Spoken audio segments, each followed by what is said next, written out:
मैं एक अनाथ आश्रम में रहती थी। पता नहीं कैसे एक बिजनेसमैन की नज़र मुझ पर पड़ गई और वो मेरा दीवाना हो गया। हालांकि मैं बहुत ज़्यादा खूबसूरत नहीं थी, लेकिन उसने मुझसे शादी कर ली और मुझे अपने घर ले गया। अभी हमारी शादी को सिर्फ 3 ही दिन हुए थे कि उसे काम के सिलसिले में विदेश जाना पड़ा। उसके जाने के बाद उसकी माँ ने मुझे धक्के मार कर घर से निकाल दिया। एक औरत मुझे अपने साथ अमेरिका ले आई और मैं वहीं पर काम करने लगी। एक दिन बॉस के कमरे में गई तो उसे देखकर मेरा दिल धड़कना भूल गया। बॉस ने मुझे खींचकर दीवार से लगा दिया और बेकरारी से मुझे चूमने लगा। मेरी आंखों से आंसू बह रहे थे क्योंकि मैं एक इटालियन नौकरानी के साथ स्टोर रूम तक आई थी। वहाँ से शॉपिंग करने के बाद जब मैं वापस जा रही थी तब अचानक मुझे महसूस हुआ जैसे मैंने उसे देखा हो। मैं एकदम से घबराकर पलटी थी। मेरे आसपास अजनबी चेहरों की भीड़ थी, मगर वो जाना पहचाना चेहरा कहीं भी नहीं था। तो फिर मुझे ऐसा क्यों लगा कि मैंने उसे देखा था। दिल की धड़कनों ने शोर मचाया, लेकिन जब वो कहीं नजर नहीं आया तो दिल में दूर तक सन्नाटे उतर आए थे। आंखों के कोने गीले हो गए थे। उस सितमगर को मेरी जिंदगी से गए काफ़ी समय हो चुका था, लेकिन उसकी यादें मेरा पीछा नहीं छोड़ती थीं। मैं रोजी के साथ टैक्सी में बैठ गई। रोजी भी बार बार पीछे मुड़कर देख रही थी। मैंने उसकी बेचैनी नोटिस कर ली थी। क्या हुआ रोजी? बार बार पीछे मुड़कर क्या देख रही हो? सब ठीक तो है? मुझे लगता है कोई हमारा पीछा कर रहा है। मॉल से वो गाड़ी लगातार हमारे पीछे आ रही है। अरे ये तुम्हारा वहम होगा, हमारा कौन पीछा करेगा। उसकी बात को टालकर मैं खिड़की से बाहर के नज़ारे देखने लगी और फिर जब हम अपने बंगले पर वापस आए तो तब भी रोजी बुरी तरह से उलझी हुई थी। शॉपिंग के दौरान एक बार तो मुझे भी ऐसा महसूस हुआ था कि मैंने उसकी झलक देखी है, मगर वो तो बहुत दूर था। वो यहाँ कैसे आ सकता था? और मैं उसके लिए इतनी स्पेशल नहीं थी कि वो मुझे ढूंढते हुए यहाँ तक पहुँचता। मैं तो अपने सभी निशान मिटा कर आई थी। ऐसे में उसके लिए मुझे ढूंढना मुश्किल था। रोजी के साथ मैंने किचन सेट किया और अभी हम सफाई कर ही रहे थे जब बेगम साहिबा ने मुझे अपने कमरे में बुला लिया। मैं जब बेगम साहिबा के कमरे में आई तो वो सामने सोफे पर बैठी थीं। मैं उनके सामने जाकर सर झुकाने वाले अंदाज में खड़ी हो गई। बेगम साहिबा, आपने मुझे बुलाया? मेरी आवाज़ सुनकर बेगम साहिबा ने मुझे देखा। कहने लगी, हाँ तुमसे मुझे काम था, आओ बैठो। मैं झिझकते हुए उनके सामने बैठ गई थी। मैं नौकरों और मालिक के बीच के फ़र्क को मिटाना नहीं चाहती थी। शायद इसकी वजह यह थी कि मैं जिस माहौल में पली बड़ी थी मुझे अपनी जात में सिमटने की आदत पड़ गई थी।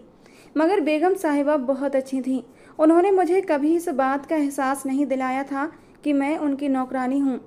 अब बेगम साहिबा ने जो कुछ मुझसे कहा उसे सुनकर एक झटके से मैंने सिर उठाकर उन्हें देखा। वो कहने लगी, मिसेज गुप्ता तुम्हारा प्रपोजल लेकर आई हैं और मैंने भी इस बारे में बहुत गौर किया है। तब मैं इस नतीजे पर पहुंची हूँ कि उन्हें तुम्हारे रिश्ते के लिए हाँ कर दूँ। उनकी बात सुनकर मैंने एक झटके से सिर उठाकर उनकी तरफ देखा। मगर बेगम साहिबा, ऐसा कैसे हो सकता है? मैं ये शादी कैसे कर सकती हूँ? आप जानती हैं ना कि मैं पहले से शादीशुदा हूँ।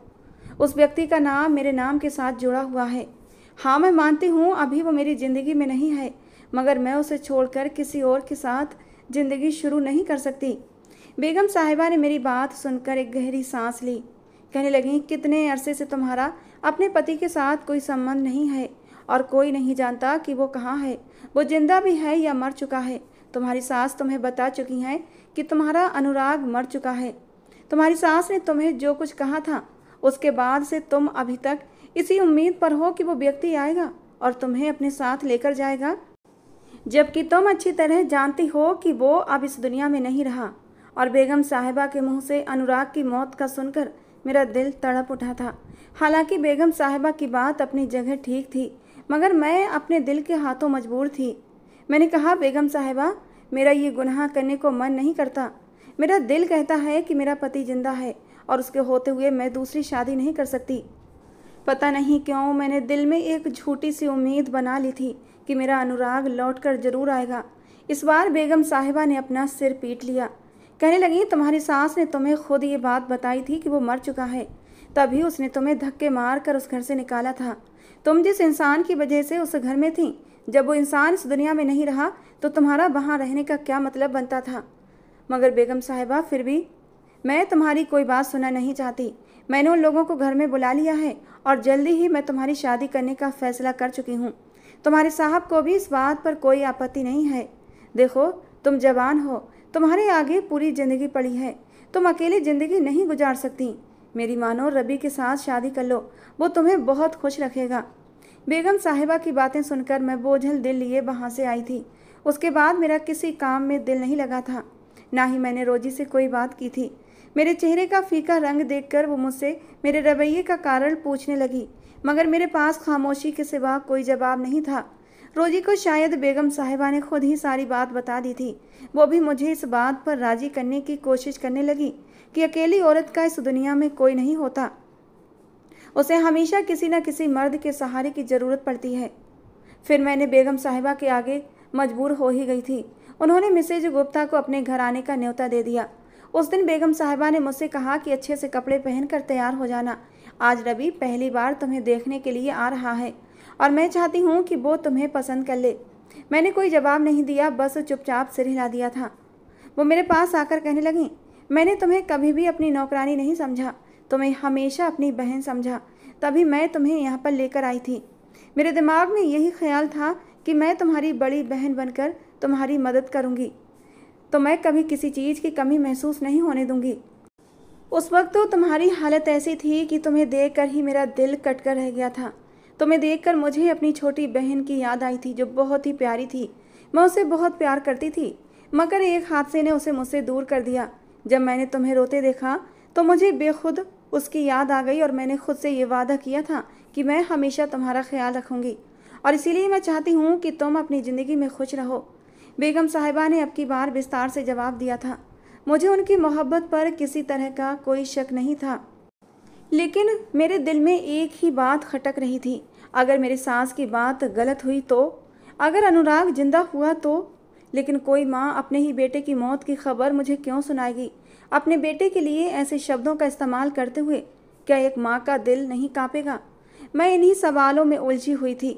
उस दिन सुबह से ही बेगम साहिबा ने सारे नौकरों से कहकर घर की अच्छे से सफाई करवाई थी और मुझे उन्होंने आज किसी भी काम को हाथ नहीं लगाने दिया था। मुझसे कहने लगी, तुम बहुत प्यारी हो, मुझे पूरा यकीन है रवि तुम्हें देखते ही पसंद कर लेगा। और मिसेज गुप्ता ने मुझसे कहा है, अगर रवि ने तुम्हें पसंद कर लिया तो वो शादी में ज़्यादा देर नहीं लगाएंगे। हो सकता है कि 1 महीने के बाद ही तुम्हें शादी करके अपने ससुराल जाना पड़े। ये सब कुछ इतना अचानक था कि मैं तो चकरा कर रह गई थी। मैं अपने कमरे में थी जब रोजी मेरे पास आई और कहने लगी, तुम्हें बेगम साहिबा अपने कमरे में बुला रही हैं। मैंने अपना ड्रेस बदल लिया और चेहरे पर हल्का फुल्का मेकअप भी कर लिया था। अपनी तैयारी से मैं अच्छी खासी संतुष्ट थी। जब बेगम साहिबा के कमरे में पहुंची तो उन्होंने मेरा बारीकी से जायजा लिया और कहने लगी, तुम ऐसा करो, रोजी के साथ पार्लर चली जाओ, वहाँ से अच्छे से तैयार होकर आओ।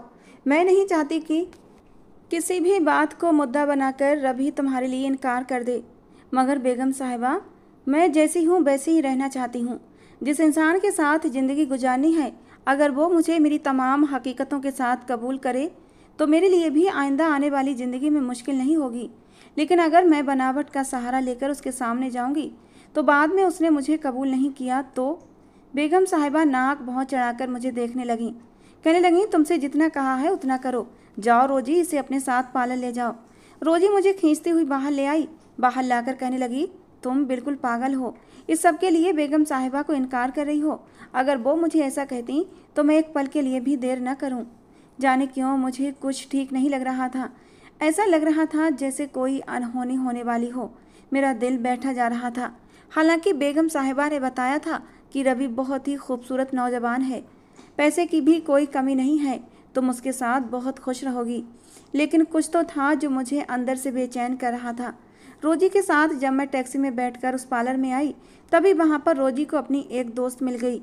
रोजी ने मुझे पार्लर के अंदर जाने का इशारा किया और ख़ुद अपनी दोस्त के साथ बातें करने में बिजी हो गई। और जैसे ही मैं दरवाजे के पास पहुंची तो किसी ने मुझे बाजू से पकड़कर पीछे खींचा और मेरे मुंह पर न जाने ऐसा क्या रखा कि मैं बेहोश हो गई थी। मेरा दिमाग तारीकियों में डूबने लगा था। मुझे महसूस हो रहा था कि मैं किसी की मजबूत बाहों में थी, मगर मैं उसका चेहरा नहीं देख पाई थी। और जब मेरी आँख खुली तो मैं अस्पताल में थी। मेरे पास बेगम साहिबा और रोजी दोनों मौजूद थे। होश में आते देख बेगम साहिबा मेरी तरफ बेकरारी से बढ़ी थी। तुम ठीक हो? कैसी तबीयत है तुम्हारी? क्या हुआ था तुम्हें? अचानक से तुम बेहोश क्यों हो गई थी?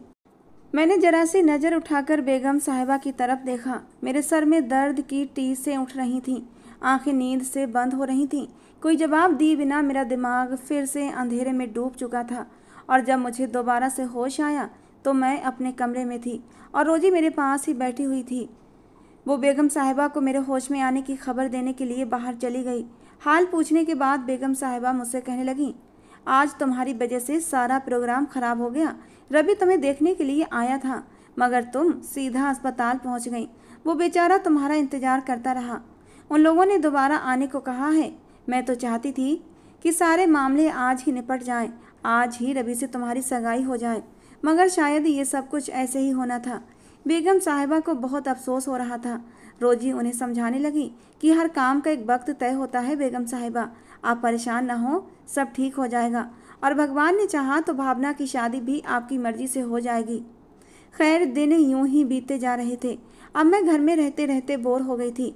इसके बाद बेगम साहिबा ने मिसेस गुप्ता से दोबारा घर आने की बात की, मगर न जाने उनकी आपस में क्या बात हुई कि अब बेगम साहिबा बहुत गुस्से में रहने लगी थीं। एक दिन मुझ पर गुस्से से फट पड़ी, कहने लगी, तुम्हारी वजह से इतना अच्छा लड़का मेरे हाथ से निकल गया। अगर तुम उस दिन ये सब नाटक ना करती तो आज मैं तुम्हारी उसके साथ शादी की तैयारियां कर रही होती। वो गुस्से से ऊंचा ऊंचा बोल रही थी और उनकी बातें सुनकर मेरी आंखें फटी की फटी रह गई थीं। नाटक? उस दिन मेरे साथ जो भी हुआ था वो नाटक नहीं था। मेरे मुंह पर किसी ने रुमाल रखकर मुझे ऐसी चीज़ सुंघाई थी जिससे मैं बेहोश हो गई थी। मैं नहीं जानती थी कि वो कौन था और उसने ये सब क्यों किया। हालांकि ये बात मैंने बेगम साहिबा को नहीं बताई थी कि कहीं वो परेशान न हो जाए। मैंने उन्हें यही कहा था कि मुझे चक्कर आ गया था और मैं बेहोश हो गई थी, लेकिन मैं खुद इस बारे में सोच सोच कर परेशान हो रही थी और उधर बेगम साहिबा उल्टा मुझे ही गलत ठहरा रही थी। मेरी आंखों से आंसू बहने लगे। मुझे रोता देखकर उनका दिल पसीजने लगा। कहने लगी, देखो भावना, मैं तुम्हारे भले के लिए ही तो कहती हूँ, तुम्हें अपनी बहन समझती हूँ, वरना मुझे क्या ज़रूरत है तुम्हारे लिए इतने पापड़ बेलने की।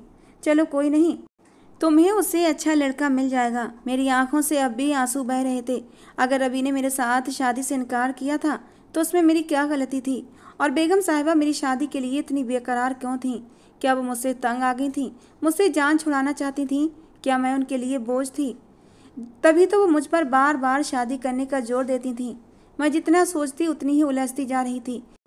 उन्हीं दिनों साहब जी की तबीयत खराब रहने लगी थी। उनका ब्लड प्रेशर और शुगर लेवल हाई रहने लगा था। डॉक्टर ने उन्हें सख्ती से बाहर के चटपटे खाने मना कर दिए थे और कहा था कि वो घर का सादा खाना ही खाएं। कुछ दिनों तक उन्होंने बेड रेस्ट भी किया। बेगम साहिबा अपनी मौजूदगी में उन्हें परहेजी खाना खिलाती। वो नाक मुँह सिकोड़ते हुए बेस्वाद खाना खाते। उन्हें ऐसे खाने की आदत नहीं थी, लेकिन अब बीमारी की हालत में ये सब खाना उनके लिए मजबूरी थी। अब जब वो ऑफिस जाने लगे तो रोज़ाना उनके लिए काम से वक्त निकाल कर खाना खाना मुश्किल था। तब बेगम साहिबा किसी न किसी नौकर के साथ उनके लिए खाना भेज देती। इस काम के लिए रोजी खुद खाना लेकर जाती थी, लेकिन उस दिन रोजी की तबीयत खराब थी। वो बुखार में तप रही थी और अपने क्वार्टर में बंद थी। ऐसे में मुझे ड्राइवर के साथ खाना लेकर ऑफिस जाना पड़ा। जब मैं ऑफिस पहुंची तो उनका कमरा खाली था। साहब जी कहीं भी नज़र नहीं आ रहे थे। मैंने टेबल पर खाना रखा और कुर्सी पर बैठकर उनका इंतज़ार करने लगी। यकीनन वो वॉशरूम में थे। उनका इंतज़ार करने के अलावा मेरे पास कोई दूसरा चारा नहीं था। और तभी मुझे अपने पीछे किसी खटके की आवाज़ सुनाई दी थी और फिर वो गहरी आवाज़ मेरे कानों से टकराई, जिसे सुनकर मैं अपनी जगह से खड़ी हो गई थी। मैंने पलट कर देखा तो मेरी आंखें फटी की फटी रह गई थीं। मेरी सांसें थम सी गई थीं। दूसरी तरफ वो मुझे देखकर मुस्कुरा रहा था, जैसे उसके लिए मेरा सामना कोई बड़ी बात ना हो, जबकि मेरे लिए ये सब बहुत ही अनहोनी था। मुझे कुछ भी समझ नहीं आ रहा था कि वो यहाँ कैसे आया। मैं हैरत से खड़ी उसे देख रही थी। वो कदम कदम उठाता मेरी तरफ बढ़ने लगा। डर की एक तेज लहर मेरे पूरे वजूद में दौड़ गई थी। मैंने वहाँ से भागने की कोशिश की, मगर उसने मेरा बाजू पकड़ लिया और मुझे दीवार के साथ लगा दिया और फिर मेरे ऊपर झुकता चला गया। जब मेरी आँख खुली तो मैंने खुद को एक अनाथ आश्रम में पाया था। होश संभालते ही मुझे इस बात का एहसास हुआ कि मेरे माँ बाप और भाई बहन जैसा मेरे पास कोई रिश्ता मौजूद नहीं था। मैं इस दुनिया में अकेली थी। धीरे धीरे वक्त गुजरने के साथ मैंने महसूस किया कि यहाँ पर हम लोगों की ज़िंदगी बहुत मुश्किल थी। सारा दिन अनाथ आश्रम की आया हम लोगों से काम करवाती और खाने को नाम मात्र ही देती थी। मेरी तरह बहुत सारे बच्चे और बच्चियाँ यहाँ पर रहते थे जो किसी कैद की तरह ज़िंदगी जी रहे थे। काम बहुत ज़्यादा करते थे और खाने को बहुत कम मिलता था और पढ़ाई करने के लिए भी थोड़ा सा ही वक्त दिया जाता था। एक टीचर आती थी जो सभी बच्चों को काम दे देती, किसी बच्चे पर ध्यान देती, किसी का सुनती और किसी को यूं ही टाल कर अपना वक्त गुजार कर चली जाती। मुझे पढ़ने लिखने का बहुत शौक था, इसलिए मैं टीचर की हर बात को गौर से सुनती और अपनी तरफ से भी सवाल हल करने की कोशिश करती। इस तरह मेरी पढ़ाई में दिलचस्पी और मेरी समझदारी देखकर टीचर ने मुझ पर ध्यान देना शुरू कर दिया। हमें इतनी शिक्षा दी गई थी कि हम वो बुनियादी बातें और अपनी ज़रूरत के अनुसार लिखना पढ़ना सीख गए थे। जैसे जैसे मैं बड़ी होती गई मैंने महसूस करना शुरू कर दिया कि इस अनाथ आश्रम में बहुत कुछ अजीब हो रहा था। मुझसे बड़ी जो लड़कियां थीं वो रोज़ाना रात को तैयार होकर अनाथ आश्रम के बाहर चली जाती थीं और मैं ये बात नोट कर रही थी कि इन लड़कियों की ज़िंदगी बाकी बच्चों से बहुत अलग थी। न केवल उन्हें अच्छा खाना खाने को मिलता था बल्कि उन्हें नए कपड़े और ज़रूरत की दूसरी चीज़ें भी मिलती थीं। मेरे दिल में ये ख्याल आता, काश मुझे भी ये सारी सुविधाएं मिलती, मैं भी अच्छा खाती, अच्छा पहनती। और तभी एक दिन मैंने एक लड़की के सामने अपनी इच्छा जाहिर कर दी। मैंने कहा, मेरा भी दिल चाहता है कि मैं भी आपकी तरह ज़िंदगी गुजारूं। उसने मेरे मुंह पर हाथ रख दिया, कहने लगी, भगवान न करे कि तुम्हें ऐसी ज़िंदगी जीने को मिले। जब तुम इस उम्र में पहुंचो तो तुम्हारी यहाँ से जान छूट जाए, तुम यहाँ से बहुत दूर चली जाओ। तुम नहीं जानती कि इन सुविधाओं के लिए हमें क्या कीमत चुकानी पड़ती है। उसकी आंखों से आंसू बह रहे थे और मैं ये समझने में असमर्थ थी कि आखिर वो लड़की किस बात पर रो रही थी। उस वक्त मेरी उम्र ज़्यादा नहीं थी जो मैं इन बातों को समझ पाती। मैं सिर्फ 15 साल की थी। मेरे दिल में दिन ब दिन ये जिज्ञासा जाग रही थी कि आखिर देखूं तो सही कि अनाथ आश्रम की पिछली तरफ क्या होता है और वे लड़कियां वहां क्यों जाती हैं। और तभी एक दिन रात को मैं छुपते छुपाते वहां गई। तब मैंने देखा कि पिछले दरवाजे से आया सभी लड़कियों को लेकर जा रही थी। दरवाजे के बाहर एक बड़ी सी गाड़ी खड़ी थी और वो लड़कियां उसी गाड़ी में बैठ रही थीं और फिर देखते ही देखते वो गाड़ी नज़रों से ओझल हो गई। मैं टूटे कदमों से अपने कमरे में वापस लौट आई। अब मुझे कुछ कुछ समझ आने लगा था कि ये लड़कियां कहाँ जाती हैं और उनके साथ क्या होता है। और फिर एक दिन बातों बातों में मैंने एक लड़की से सारा सच उगलवा लिया और ये सच सुनते ही मेरे डर से रोंगटे खड़े हो गए थे। आया के साथ अनाथ आश्रम के और भी बहुत से लोग मिले हुए थे जो उन लड़कियों को ले जाकर गलत काम करने पर मजबूर करते थे। रोजाना रात को वो उन्हें लेकर बड़े बड़े बिजनेसमैन और अफसरों के पास जाते और सुबह का सवेरा होने से पहले इन लड़कियों को वापस ले आते ताकि किसी को इस बारे में कुछ भी पता न चल सके। मुझे अब ये डर था कि कहीं ऐसा ना हो कि मेरे साथ भी ये सब कुछ हो और मैं ये सब कैसे बर्दाश्त करूँगी। मुझे अपनी इज्जत अपनी जान से भी प्यारी थी। मैंने ये भी देखा था कि अक्सर लोग अनाथ आश्रम में आते, किसी बच्चे को गोद ले लेते और वो बच्चा यहाँ से हमेशा के लिए चला जाता, तो कभी किसी लड़की को ब्याह कर शादी कर लेते। मैं दिन रात यही दुआ करती कि कोई मुझसे भी शादी कर ले ताकि मेरी इस सब से जान छूट जाए। धीरे धीरे मेरी उम्र 18 साल हो चुकी थी और मैंने ध्यान दिया था कि अनाथ आश्रम के इंचार्ज मुझे गहरी नज़रों से देखने लगे थे। और फिर एक दिन वहाँ पर एक आदमी आया। वो अपने हाथों से बच्चों को टॉफ़ियाँ और चॉकलेट देने लगा। मैं उसे देखकर झिझक रही थी और वहाँ से जाने लगी कि तभी उसने आवाज़ देकर मुझे रोक लिया। अब जब मैंने पलट कर देखा तो उसने मुस्कुराते हुए चॉकलेट और टॉफ़ियाँ मेरे हाथ पर रख दी। मैंने उसे मुस्कुराते हुए कहा, मैं बच्ची नहीं हूँ। तब उसने मुझ पर एक गहरी नज़र डाली। न जाने उसकी आंखों में ऐसा क्या था कि मैं नज़रें झुकाकर रह गई थी। उस समय आया ने भी मुझे वहाँ से हटने का इशारा किया और मैं अपने कमरे में आ गई। इसके बाद भी उस आदमी की वो खूबसूरत नशीली आँखें मेरे दिमाग में जैसे चुभ रही थीं। बार बार उसकी नज़रें, उसके देखने का अंदाज मेरे दिल को धड़का रहा था। अगले कुछ दिन खैरियत से गुजर गए। एक दिन आया, मेरे पास कपड़े लेकर आई। मुझे कहने लगी, रात को ये कपड़े पहनकर तैयार हो जाना। उनकी बात सुनकर मैं हैरान रह गई। डर से मेरे रोंगटे खड़े हो गए थे। मुझे अंदाज़ा हो गया था कि वो मुझसे आगे क्या कहने वाली हैं। तभी उन्होंने मुझे मुस्कुराते हुए देखा और कहने लगी, तुम बच्ची नहीं हो, समझदार हो। यकीनन तुम जानती हो कि मैं तुमसे क्या कहना चाहती हूँ। तुम बहुत खूबसूरत हो और न जाने क्यों मुझे पहले इस बात का ख्याल नहीं आया कि तुम अब छोटी नहीं हो, बल्कि अपनी उम्र से काफ़ी बड़ी लगती हो। अनुराग साहब तुम पर अपना दिल हार बैठे हैं। और मैं आया की बात सुनकर हैरान रह गई थी। इसका मतलब उसका नाम अनुराग था। अगले दिन मुझे आया ने कहा कि तुम्हारी शादी है और तुम्हें हमेशा के लिए इस अनाथ आश्रम से दूर जाना है। उनकी बात सुनकर मेरा मुंह खुला का खुला रह गया। ऐसा भला कैसे मुमकिन है? न जाने वो कौन था जो मुझसे शादी करके मुझे ले जा रहा था, और उसका मेरे साथ रवैया कैसा होगा, उसका घर कैसा होगा, मेरी आने वाली ज़िंदगी कैसे होगी। तरह तरह की सोचें मुझे अपने घेरे में लिए हुए थीं। और फिर जब शादी की रस्मों के लिए आया भी मुझे तैयार कराकर बड़े से कमरे में ले आई, तो मैंने जरा सी नज़र उठाकर देखा। मेरे सामने वही था जो उस दिन अनाथ आश्रम में आया था और बच्चों को टॉफ़ियाँ दे रहा था। न जाने क्यों मेरे दिल में बैठ गया कि मेरे लिए ये एक तोहफ़ा है, ये मुझे कभी कोई तकलीफ़ नहीं पहुंचाएगा। और फिर मैं रिलैक्स सी होकर शादी के लिए तैयार हो गई थी। जब मैं वहाँ से विदा हुई तो वहाँ पर गुजारा हुआ सारा वक्त मेरी आंखों के सामने घूमने लगा। बार बार उन लड़कियों के चेहरे भी मेरी आंखों के सामने आ रहे थे जिनके साथ यहाँ पर अत्याचार हो रहा था। जब मैं विदा होकर उनके साथ घर आई तो मुझे एहसास हुआ कि वो बहुत अच्छे इंसान थे, बहुत प्यार करने वाले। शादी से पहले मैं जितना डर रही थी, वो सारा डर अनुराग की बाहों में समाते ही छूमंतर हो गया था। अनुराग ने मुझे फूलों की तरह छुआ था और अनुराग के प्यार पर मेरी आंखें भर आई थीं। मैं तो बदनसीब थी, न माँ बाप मेरी किस्मत में थे, न बहन भाई का प्यार। फिर मेरी किस्मत में इतना अच्छा पति कैसे लिख दिया गया था, मुझे विश्वास ही नहीं होता था। और अचानक से रोते रोते मैं अनुराग के सीने में अपना सर छुपा गई थी। अनुराग ने कसकर मुझे अपनी बाहों में भर लिया था। अनुराग ने हैरान होकर पूछा, आखिर इसमें रोने वाली क्या बात है? बल्कि तुम्हें तो खुश होना चाहिए कि तुम्हें मुझ जैसा इतना हैंडसम पति मिला है। अनुराग ने एक अदा से अपना कॉलर उठाकर कहा था। मैंने अपने आंसू साफ करते हुए कहा, अनुराग, ये तो खुशी के आंसू हैं। उन्होंने मुझे बहुत इज्जत और मान दिया था। इस घर में हम दोनों के अलावा नौकर चाकर भी थे। अनुराग एक बहुत बड़े व्यापारी थे और उनके कारोबार की शाखाएं दूसरे देशों तक फैली हुई थीं। मुझे इस बात पर हैरानी थी कि उन्होंने मुझ जैसी अनाथ लड़की से शादी क्यों की थी। और जब मैं ये बात उनसे पूछती तो वो मुस्कुराकर टाल देते और कहते, क्योंकि तुमसे पहली नज़र में प्यार हो गया था मुझे, इसलिए तुम्हें अपनी ज़िंदगी में शामिल कर लिया। और मैं उनकी बातों पर सिर झुका लेती। ये दिन मेरी ज़िंदगी के सबसे खूबसूरत दिन थे, मगर मुझे नहीं पता था कि मेरी खुशियाँ इतनी कम होंगी। अनुराग का साथ बस कुछ ही समय के लिए होगा। शादी का तीसरा दिन था।